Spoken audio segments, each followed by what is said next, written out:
कल शाम से एक वीडियो बड़ा ट्रेंडिंग में चल रहा है कि कोई किसी का कंटेंट चुरा लेता है और बना लेता है वीडियो।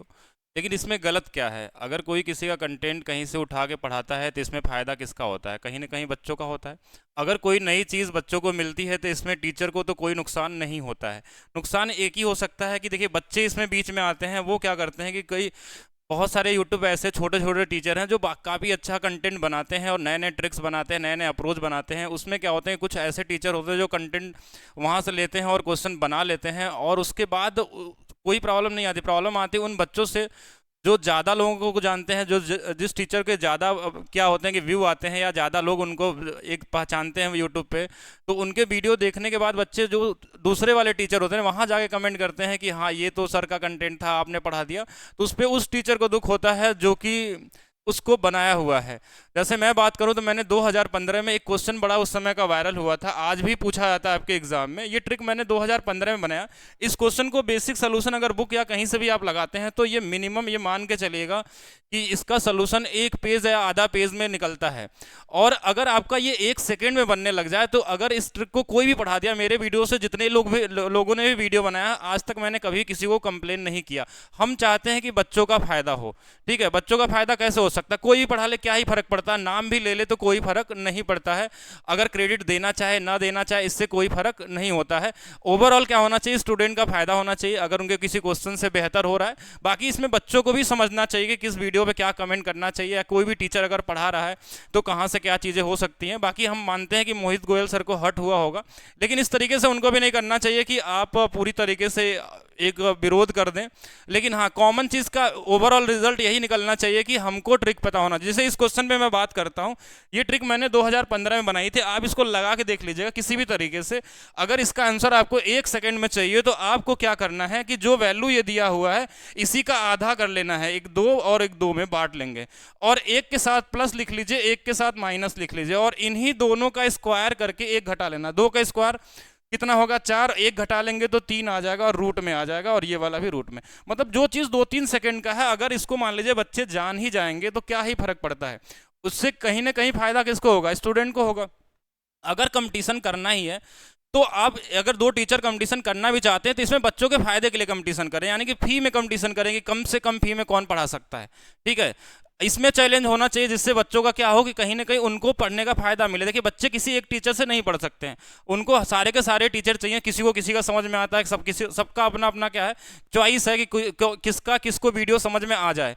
तो इसमें क्या होना चाहिए, फी का कंपटीशन होना चाहिए, कम फी में ज़्यादा से ज़्यादा बेहतर क्वालिटी कंटेंट आपको मिल सके। मैं कुछ और चीज़ें बताता हूँ कि जैसे ये सारी ट्रिक मैंने 2015 में बनाई थी, आज नॉर्मली यूट्यूब पे हर जगह आपको मिल जाएगी। कि अगर कभी भी पूरे सीजीएल के एग्जाम में हर साल पूछा जाता है कि अगर कभी भी आपको तीन संख्याओं का क्यूब करके मिल जाए और इसका आंसर चाहिए तो एक सेकंड में कि इसी तीन को सिर्फ यहाँ लिख दीजिए, जिसका जिसका क्यूब किया हुआ है इसका आप सीधा गुणा कर लीजिए। इसमें और कोई पॉसिबल ही नहीं कि इसके अलावा कोई आंसर आने वाला है। अगर दूसरा आंसर बनता है तो क्वेश्चन गलत होगा। जैसे ये क्वेश्चन में दिया था, मेन सीजीएल में पूछा गया था कि ये क्वेश्चन है और इसमें हमको चाहिए था क्यूब, तो हम क्या करेंगे, बस हमने क्या बोला, तीन लिखिए और यहाँ लिख दीजिए इसको x-1, y-2 और z-3। आपको ये नहीं देखना कि क्या कंडीशन दिया है, ये सब चीज़ें देखिए आप कब पढ़ते हैं, जब क्लास में कॉन्सेप्ट सीखते हैं। आपको कॉन्सेप्ट आना बहुत जरूरी है, सब कुछ जानना जरूरी है, लेकिन एग्जाम वाला मेथड भी साथ में सीखना होगा कि एग्जाम में क्या इसका अप्रोच, अगर आंसर इस तरीके से आ जाता है और आप कोई भी साल उठा के देख लीजिए, इस पे क्वेश्चन आपको मिल जाएगा। ठीक है, बाकी मैं बात करूं कि जैसे डिजिटल सम की बात कर रहे थे कि डिजिटल सम किसी ने अपना कॉन्सेप्ट बनाया, तो मैं इस पे क्लियर कर देना चाह रहा हूं कि डिजिटल सम किसी भी टीचर का बनाया हुआ कोई कॉन्सेप्ट नहीं है। वैदिक मैथ्स में 1912 से लेकर 1918 के बीच में भारती जी महाराज ने इसके बारे में खोज किया था, जिन्होंने पूरा वैदिक मैथ्स लिखा हुआ, उसमें उसका एक छोटा सा पार्ट है डिजिटल सम C9 मेथड, जो आज नहीं, आज से लगभग 100 साल पहले ही खोजा जा चुका था। तो कोई टीचर इस पे अपना हक नहीं ले सकता कि ये मेरा मेथड है, और जो भी बना हुआ मेथड है सब कहीं ना कहीं इसी से निकला हुआ है, बहुत सारे जो कैलकुलेशन वाले ट्रिक हैं। ठीक है, अगर आपको वैदिक मैथ्स जानना है तो वैदिक मैथ्स की हमारी वीडियो देख सकते हैं आप लोग। इसके अलावा जैसे कल ये भी बात हो रही थी ऑप्शन मेथड, कि कोई ऑप्शन मेथड को बुरा बोलता है, कोई ऑप्शन मेथड को क्या बोलता है कि खराब बोल देता है, कि पहले कि आपको कॉन्सेप्ट आना चाहिए। बिल्कुल कॉन्सेप्ट आना चाहिए, साथ में ऑप्शन मेथड भी आना चाहिए, बहुत ही जरूरी है। एग्जाम में बहुत सारे क्वेश्चनों में आप क्या कर सकते हैं, सेकंडों में आंसर बना सकते हैं, लेकिन सभी क्वेश्चन नहीं बनेंगे, ये भी मान के चलना होगा। तो यहाँ पे जैसे क्वेश्चन दिया हुआ, एक बड़ा सा क्वेश्चन है, इसमें कई सारे समलम चतुर्भुज हैं, कुछ जो भी डेटा दिया हो, अगर हमको लास्ट में दिया है कि वर्ग का परिमाप चाहिए, तो वर्ग का परिमाप अगर हमको ये पता है कि 4a होता है, तो हम एक बार ये क्यों नहीं चेक कर सकते हैं कि ये 4 का मल्टीपल में आंसर होगा? क्यों हम इस पूरे क्वेश्चन को पढ़ें और टाइम वेस्ट करें। और 4 के मल्टीपल में अगर एक ही ऑप्शन होगा तो आंसर वही होगा, अगर नहीं होगा तो क्या दिक्कत है, क्वेश्चन सॉल्व करेंगे अगर कॉन्सेप्ट हमने पढ़ा है तो हमारा चैलेंज क्या होना चाहिए कि आप सारे टीचरों के बीच में फी कम करने का चैलेंज होना चाहिए कि कौन कितने मिनिमम फीस पे पढ़ा सकता है। मैंने इसलिए बैच लॉन्च किया है 100 रुपए में सीजीएल 2025 के लिए टारगेट बैच, और ये मेरा चैलेंज है कि सब लोग पढ़ा के दिखाएं सीजीएल 2025 के लिए 100 रुपए में बैच, जिसमें मैं पिनैकल बुक का पूरा सोल्यूशन करवा रहा हूँ। अगर आप इनके एसएससी के कोई भी एग्जाम की तैयारी कर रहे हैं तो आप बिल्कुल एप्लीकेशन पे जाइए maths by DP sir app पे, और जिनको भी एकदम बेसिक से लेकर हाई लेवल तक पढ़ना है किसी भी तरीके का, इसमें ऐसा कुछ नहीं कि आपको सारा चीज़ ट्रिक से ही पढ़ाया जाएगा, आपको तैयार किया जाएगा कॉन्सेप्ट बेसिक हर एक चीज़ से ट्रिक के साथ कि आप एक पूरा का पूरा प्रो स्टूडेंट बन सके और हर तरीके के क्वेश्चन को आप लगाने के लिए सक्षम हो जाए। वो एकदम अलग आ जाए, नया क्वेश्चन आ जाए तो कैसे करेंगे, उसमें डरना नहीं है। अब ऐसा भी नहीं सोचना कि ट्रिक पे पूरा डिपेंड हो जाएंगे, लेकिन हाँ ट्रिक आपका हेल्प करता है एग्जाम में। अगर मान लीजिए 10 क्वेश्चन भी आपको 25 में मिल गया और उससे आपने क्वेश्चन को ईजी बना लिया, 10 क्वेश्चन में टाइम आपका कम हो गया, तो उससे क्या ही फर्क पड़ता है। तो देखिए मैं यही चाहता हूँ कि अब आज का चैलेंज यही है, सभी टीचरों से मेरा भी अनुरोध है सब लोग एक मिनिमम प्राइस में पढ़ाएं जिससे बच्चों का फायदा हो। और ठीक है ये मिनिमम 100 रुपए का बैच है, और इसके अलावा मैं बात करूं कि रेलवे एनटीपीसी बैच के लिए मैंने यहाँ पे मैथ्स के साथ साथ रीजनिंग, मतलब ये भी 100 रुपए का बैच है। कोई भी रेलवे की तैयारी करना चाहता है और चाहता है कि 100% सिलेक्शन हो, और मैं बात करूं तो लगभग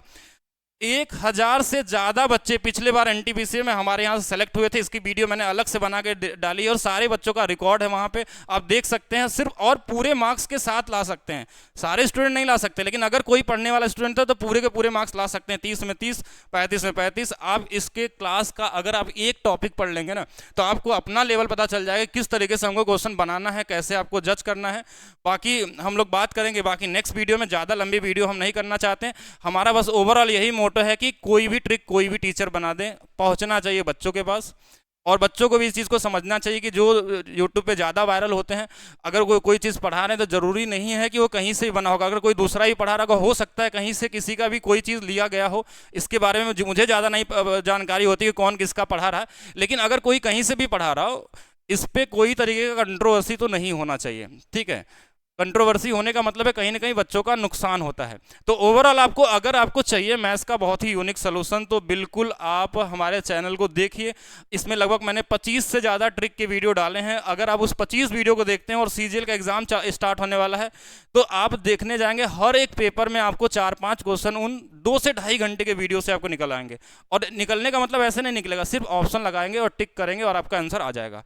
तो बाकी मिलते हैं नेक्स्ट वीडियो में। वीडियो को लाइक करेंगे, शेयर करेंगे ज़्यादा से ज़्यादा आप लोग, ठीक है।